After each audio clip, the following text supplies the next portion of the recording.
nouvelle phase du conflit vient de s'ouvrir au Moyen-Orient.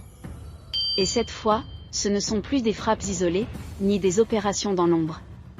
Ce que nous voyons aujourd'hui, c'est une confrontation directe, assumée, et surtout, massive. Depuis plusieurs heures, des missiles traversent le ciel israélien. Les sirènes retentissent dans plusieurs régions du pays. Haïfa, Tel Aviv, Dimona, et même Jérusalem. Aucune zone ne semble totalement épargnée. Les explosions se multiplient. Les impacts s'enchaînent. Et les images qui circulent montrent une réalité difficile à ignorer. Des zones urbaines touchées. Des infrastructures endommagées. Des incendies déclenchés après les frappes. Plusieurs sites en Israël sont visés simultanément. À Dimona, région hautement sensible, des frappes sont signalées. À Haïfa, des explosions suivies d'incendies ont été observées.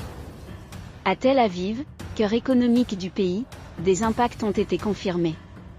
Et même Jérusalem, ville hautement symbolique, n'a pas été totalement épargnée par cette vague de frappes. Il ne s'agit pas d'un incident isolé. C'est une opération coordonnée. Une démonstration de force. Une pression militaire exercée sur plusieurs fronts à la fois. Mais ce qui frappe aussi, ce sont les images. Des vidéos prises sur le terrain, diffusées par des sources locales et des observateurs, montrent des scènes qui interrogent profondément. Bâtiments touchés. Colonnes de fumée. Débris dans les rues. Pour certains, ces images rappellent celles observées dans d'autres zones de conflit, notamment à Gaza. Une comparaison lourde de sens. Car elle soulève une question rarement posée jusqu'ici.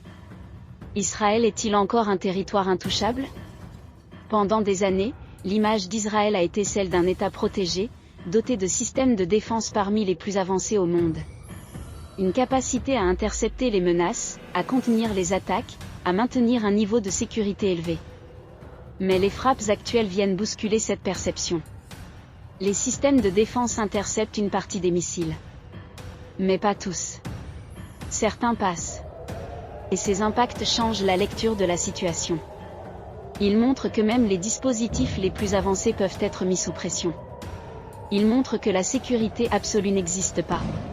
Et surtout, ils ouvrent un débat. Celui de la vulnérabilité.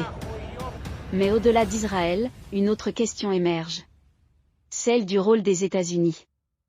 Allié stratégique majeur, garant de sécurité, acteur central dans l'équilibre régional.